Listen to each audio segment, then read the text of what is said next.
sangat hebat. Luar biasa. Yang akan saya bagikan sekarang yaitu jurus jalin koneksi. Ya, sebetulnya jurusnya banyak, tapi ini keterbatasan waktu. Saya ambil satu jurus, seperempat jurus ini hubungan ambil nanti seperempat jurus yang lain ya. Karena ini di sini juga materinya ambil seperempat aja. Ya boleh deh sama itu Tepek. Ya makasih ya Teh ya. Ya.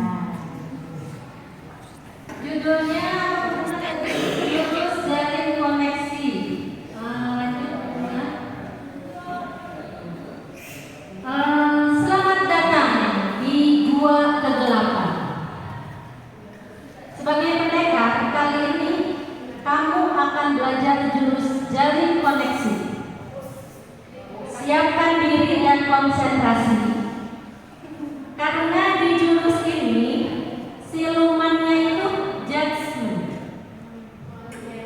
akan menghalangi kita, selalu akan menghalangi kita, judgment. Baru lihat penampilan orang dikit, ya langsung. Lihat lirikan mata dikit, judgment. Nah itu silumannya tuh, pengganggunya. Lawan dengan siluman itu sebagai tanda kamu bisa menguasainya. Oke, bertepuk tangan. Terima kasih. Bapak Ibu yang dimuliakan Allah, amin. Boleh saya minta Bapak Ibu untuk ini sudah saya keluar ya. Sekarang boleh ada ke depan. Duduknya boleh di sini. Boleh ada ke depan. Pak Cuma silakan jadi.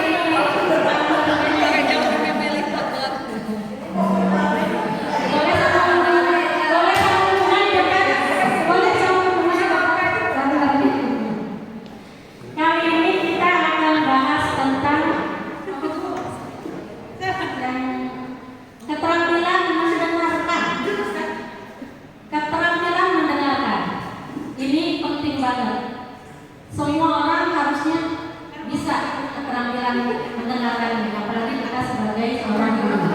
Oke, sekarang Bapak Ibu suit. Yang menang jadi A, yang kalah jadi B.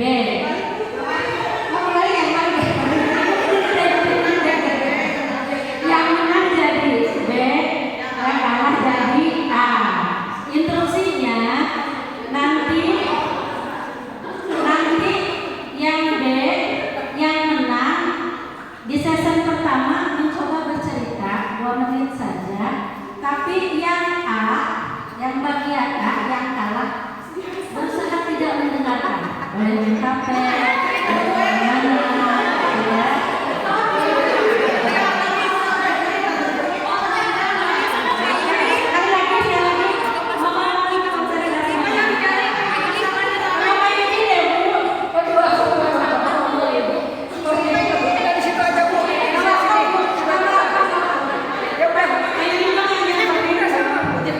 ceritanya jauh-jauh sudah beda kelas. Kelas ada kelas ada. Oke. Yang menang yang B nanti bercerita apapun, kita kasih waktu 2 menit. Dan yang A itu perannya tidak mendengarkan sama sekali. Boleh di HP, boleh ngapain ya. Paham ya? Boleh settingannya, boleh settingannya.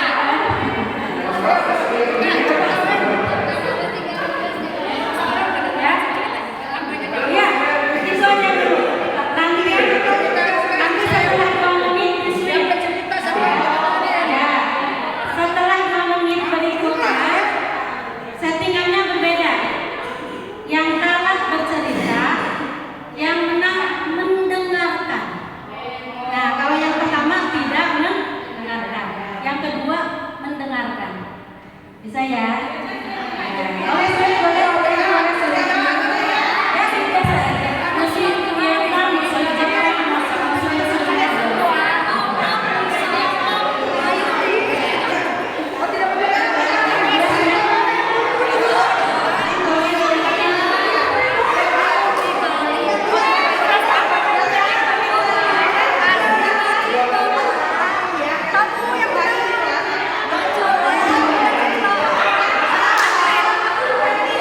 Pin juga boleh.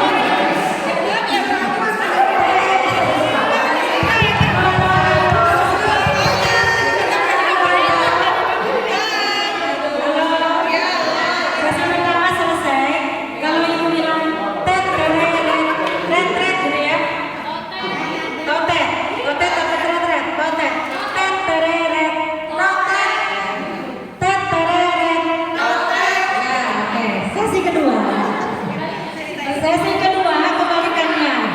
Yang tadi tidak bercerita, sekarang bercerita dan yang temennya mendengarkan. Kalau tadi kan sudah mendengar. Sekarang mendengarkan. Oke, 2 menit. Boleh ceritakan gimana?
Boleh dengarkan semua. Walaupun main-main juga ya, ini main-main kan sebetulnya ya, kita Simulasi. bersimulasi, udah di setting, nggak didengarkan itu nggak enak gitu. Kayaknya kok ini jadi cerita tapi kita kan pengen mengungkapkan apa yang ada di pikiran kita, mungkin kita minta pendapat, itu tidak enak. Apalagi beneran ketika memang betul-betul keadaannya tidak di setting, mungkin godok banget ya kalau istilahnya seperti itu. Iya, seperti itu yang saya rasakan. Terima kasih, boleh tepuk tangan. Ada yang mau berkenalan lagi ketika tidak didengarkan? Kubu sebelah sini, ketika tidak didengarkan. Jadi karena biasanya tuh ingin direspon gitu ya. Jadi kalau misalkan kita pas tidak didengarkan yang merasa tidak direspon jadinya. Padahal kan inginnya presiden itu ada respon gitu kan. Itu paling sibuk lebih ke respon aja. Terima kasih. Terima kasih Ibu Adiati. Tepuk tangan untuk kita semuanya. Satu orang saja yang didengarkan. Pak Reza deh kayaknya tadi seru. Yang didengarkan. Kalau didengarkan, kalau misalkan kita ngobrol didengarkan itu jadi merasa kayak apa ya, diperhatian, terus unek-unek kita tuh diterima gitu. Kalau misalkan dicuekin ya bete banget jadinya. Jadi ya sedikit curhat ya. Padahal 2 menit sempat curhat ya. Kita ini tuh paling jadi ngerasa dihargai. Sebegitu berharganya diri kita. Terima kasih untuk Bapak Ibu. Itulah simulasi. Itulah yang dirasakan anak-anak kita ketika ingin bercerita. Kita 1 menit saja, 1 menit aja kita melihat HP, perasaannya seperti itu. Sedikit banyak itu yang akan kita bahas pada kesempatan kali ini. Boleh dilanjut Bu? Rumus mendengar aktif. Mendengar aktif ini penting banget. Dengar jam. Dengar jam. Dedikasikan tubuh dan jiwa kita. Tubuh dan jiwa dan raga. Jadi memang harus niat. Ekspresi diperhatikan. Oh iya, seriusan?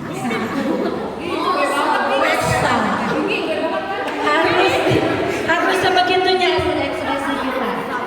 Karena ketika kita bicara, terus teman kita lempeng kayaknya, doh, ya nggak sih dengerin. Apalagi kalau ngadu nasib. Ya kan? N-nya netralkan posisi.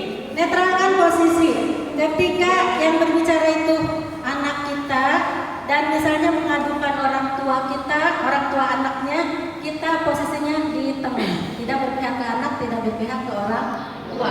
Jadi tetap harus netral, posisi apapun tetap harus netral. Jangan lagi rumpi ngomongin si C. Nah kita ke si C misalnya lebih condong. Tidak, lebih baik netral saja karena kita itu tugasnya mendengarkan. Hilangkan gangguan atau gangguannya dihilangkan ya. Kalau bisa cari yang tenang suasananya. Amati isi percakapan. Nah ini isi percakapan kita harus benar-benar fokus supaya nanti ujungnya tidak salah menyimpulkan. Respon seperti tadi, ekspresi diperlihatkan, jangan dipotong. Ini yang terpenting. Godaan kita itu yang tadi silumannya apa? Judgment. Biasanya kita udah langsung pengen emang saya tamak gitu. Ini jangan dipotong. Tuh ya. Lanjut Bu, dikit-dikit aja ya. Keterampilan mendengarkan aktif ada 5 yang harus kita sebagai guru itu paham. Yang pertama, keterampilan membuka percakapan. Nah ini saya berbagi saja sharing. Bapak Ibu, kalau manggil siswa, jangan langsung kamari gak kunon ke sekolah, kunon alpa, kebobohannya mana? Jangan langsung gitu. Harus ada buka percakapan dulu. Nah itu silumannya itu Bu yang harus kita lakukan. Kita duduk dulu. Namanya siapa? Dipanggilnya apa? Rumahnya di mana? Orang tua di mana? Tinggalnya sama siapa? Harus membuka percakapan awal itu penting. Jadi nggak ujung-ujung langsung ke permasalahan. Siapa tahu justru permasalahan sesungguhnya itu bukan permasalahan yang waktu awal dia bawa, tetapi ketika dibuka di percakapan itu mengalir, ternyata inti permasalahannya ada di situ. Yang kedua, keterampilan bertanya. Nah ini Bu, ada di bawahnya Bu, keterampilan bertanya. Itu lagi. Ya. Pertanyaan itu ada 2 kan Bapak Ibu ya? Ada pertanyaan terbuka, ada pertanyaan tertutup. Kalau pertanyaan terbuka mendorong jawaban luas dan eksploratif. Kalau pertanyaan tertutup berarti jawabannya iya dan tidak. Tapi memang ini butuh jam terbang juga. Kadang susah kalau siswanya memang susah ngomong ya. Terus tujuannya kalau pertanyaan terbuka itu mendalami perasaan konseling atau siswa. Bapak Ibu, kuncinya ketika anak nggak mau ngomong, kita harus putar-putar, jangan di permasalahan itu. Misalnya ditanya di masalah itu, kenapa kamu bolos ngomong? Kita gali perasaan. Kamu kalau bolos kumaha sih bahasa anak? Kamu kalau bolos ada di mana? Di rumah. Di rumah terus perasaan anak kumaha? Apa kesel? Apa gimana itu? Itu lebih memungkinkan si anak atau konseling itu bercerita lebih panjang. Contohnya, apa yang membuatmu merasakan seperti itu? Misalnya, apa yang membuatmu merasakan seperti itu? Itu contoh-contohnya. Kelebihannya mendorong ekspresi dan refleksi. Kekurangannya, pertanyaan terbuka itu kekurangannya membuat konseling bingung dalam waktu lebih lama. Biasanya kalau kita nanya dengan jawaban yang panjang, Gak usah urang konselornya sebagai guru. Konseling lagi kadang bingung. Ya kalau dia udah gak kaler, gak kidul kemana-mana. Nah, dalam kondisi seperti itu, kira-kira kita bisa menyetop nggak? Misalnya si anak sudah sangat terbuka banget. Akhirnya dia cerita panjang lebar dan menurut kita makanya ini terlalu lebar nih, terlalu keluar dari topik. Apa yang kita lakukan? Mungkin ada yang bisa berpendapat, Bapak Ibu?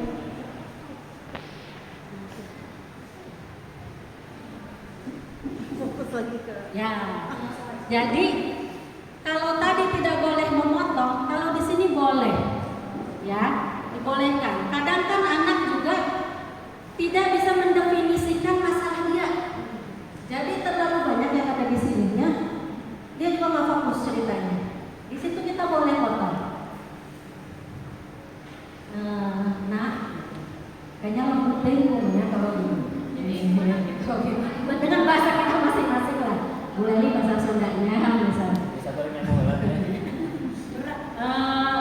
Bisa nggak kita lebih fokus lagi? Boleh di situ kita memotong. Jadi tidak selamanya tidak boleh dipotong. Yang tidak boleh dipotong itu ketika memang pembicaranya sudah fokus, sudah menjurus dan dia lagi enak-enaknya kita potong lah itu. Tapi kalau kemana-mana kita kembali ke laptop itu boleh. Ya, difokuskan kembali. Penggunaan ideal untuk membangun hubungan dan kepercayaan. Respon yang diharapkan panjang, naratif, dan eksploratif. Ya Bu, ke yang pertama. Oh ya ini, atas ya. Ibu Endang. Ya, boleh.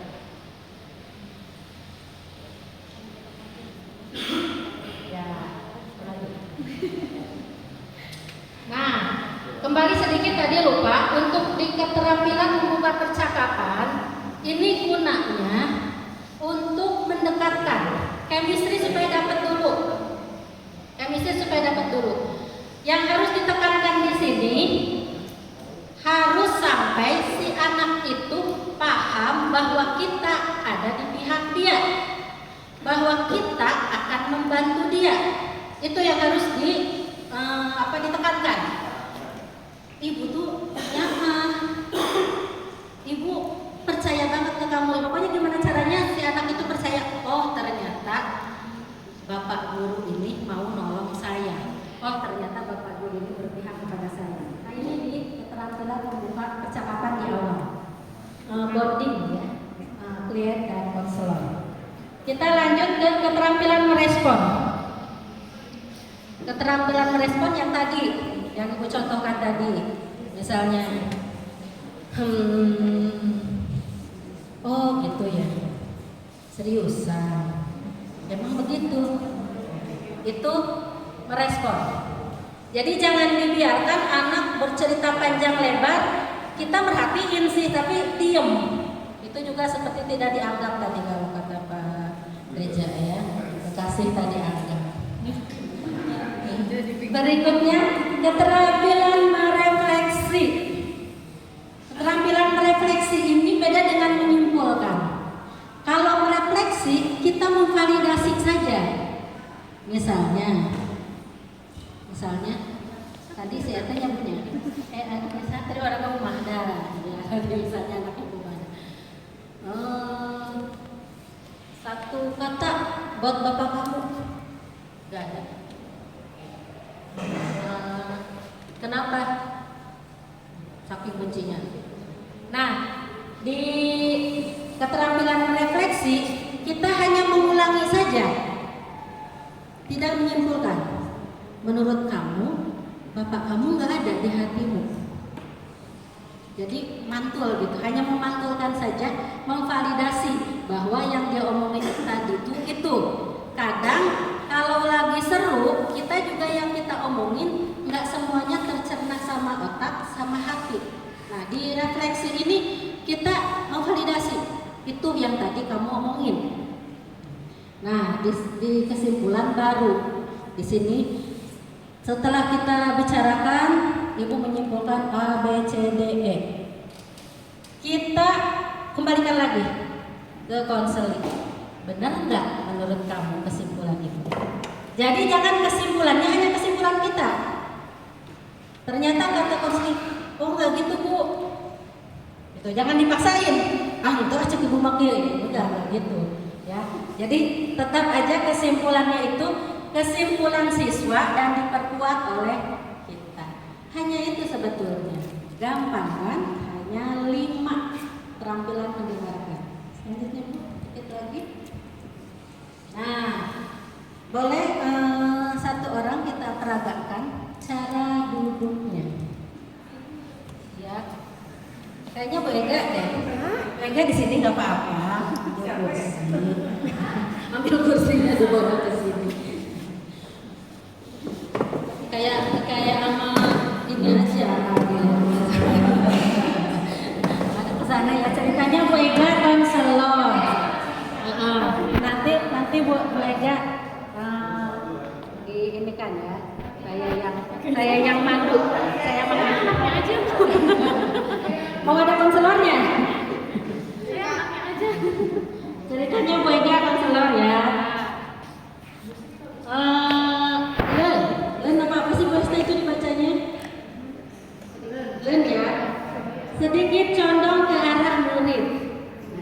Sedikit condong ke arah murid. Nah, ya. Udah keren banget ya. Modelnya udah keren banget. Kakinya harus begitu ya. Gak boleh begini kakinya. Kontak mata. Ya. Kontak, eye kontak. Terus menghadap langsung kepada murid, posisi tubuh. Nah, muridnya kan di sini ya. Nah. Kalau muridnya di sini, ya berarti berubah duduknya. Ya, gitu. Terus open posture, mempertahankan posisi tubuh yang terbuka. Ini tidak terbuka. Ini tetok. Kalau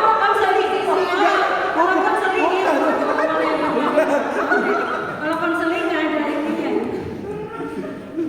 Kalau posisi terbuka itu tangan tidak begini, tidak menyatakan kita kayak tertutup, tidak boleh begini, kaki tidak boleh begini. Jadi terbuka, ya, nah, tapi intinya jangan posisinya kayak kita tertutup kayak nggak mau dengerin. Selanjutnya relax ya. Karena mungkin Bu Ega ini model jadi kayak kurang relax gitu. Kayak tenang ya. Terima kasih Bu Ega, tepuk tangan buat Bu Ega.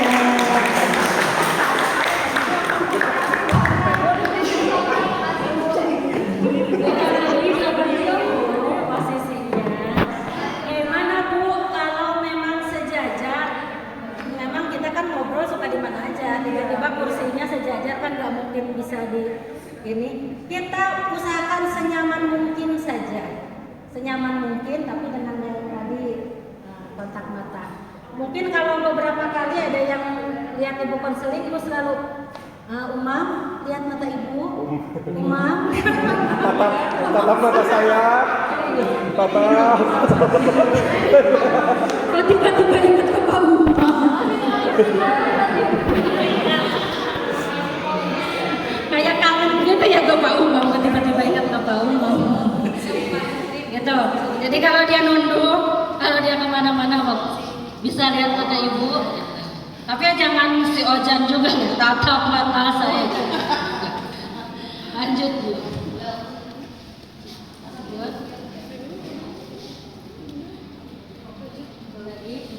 Nah ini aja terakhir. Terakhir tidak usah sampai seseluruhan. Selanjutnya ini Bu Hesta yang di grup penggerak segitiga restitusi. Nah, sama konseling nanti pertemuan selanjutnya. Yang tadi keterampilan mendengarkan yang satu, sekarang yang kedua koneksi sebelum koreksi. Koneksi apa sih? Hubungan. Koreksi? Koreksi, mengevaluasi gitu ya. Nah, Ini posisi kita tuh harus ini. Bukan hanya ke anak kita, ke siapapun. Koneksi dulu, baru koreksi. Jadi kalau pertemuan pertama tuh koneksi dulu, hubungan baik dulu. Contoh ya, saya bacakan. Saat diskusi, Dodo terus menerus nyeletuk dan memotong pembicaraan. Dodo, enggak di sini yang suaminya Dodo. Lanjut, Bu Siti merasa kesal. Dodo, sudah berapa kali Ibu bilang jangan memotong pembicaraan. Setelah diperingatkan, Dodo reda sejenak, tapi berulah kembali. Ya, di sini ada tindakan yang kelihatan, ucapan yang dikatakan itu di atas permukaan. Di bawah permukaan, di dalam hati, motif dibalik tindakan yang tidak kelihatan. Ya. Tindakan yang kelihatan, vonis hakim. Ini judgement tadi ya, siluman ya. Dodo itu orangnya caper. Selalu nyeletuk dan memotong pembicaraan, mengganggu jalannya ke pembelajaran. Itu judgement yang di atas permukaan. Jadi pikiran dulu itu pas dulu ini. Hasil penelusuran detektif antara keinginan si Dodo dan kebutuhan si Dodo, Don dan Min. Keinginannya, saya merasa berharga kalau saya diberi perhatian spesial. Itu keinginan si Dodo. Kebutuhannya, perhatikan saya, libatkan saya agar saya merasa spesial. Itu kebutuhannya. Jadi bagaimana cara meresponnya? Tunjukkan perhatian tanpa pelayanan berlebihan. Tetap kita perhatikan tapi tidak terlalu berlebihan. Alihkan dengan melibatkan. Jadi kalau si Dodo celutuk, Dodo sini bantuan Ibu Dok. Nih. Dilibatkan. Buat deal. Nanti kalau udah beres, begini. Sampaikan bahwa permintaannya akan dipenuhi pada waktu yang lain. Dok, ini Ibu lagi banyak kerjaan di hari ini. Tapi nanti besok ada kegiatan kayak gini, bantuin Ibu ya, bagian rounding deh kamu deh. Gitu. Terus memberi kesempatan dengan pembatasan. Jadi kita juga walaupun memberikan karena kebutuhan dia ingin dispesialkan, tapi spesial dalam pembatasan, tidak spesial banget gitu. Jadi seolah-olah saya spesial dan yang lain juga ternyata spesial. Ya begitu saja. Berarti ini sudah 1, 2. Yang ketiga itu segitiga restitusi, itu ada di grup penggerak. Yang keempat ada konseling realita. Nanti kita bahas kapan-kapan selanjutnya. Kita cukupkan sampai di sini karena di sana dia sudah bahagia dengan yang lain.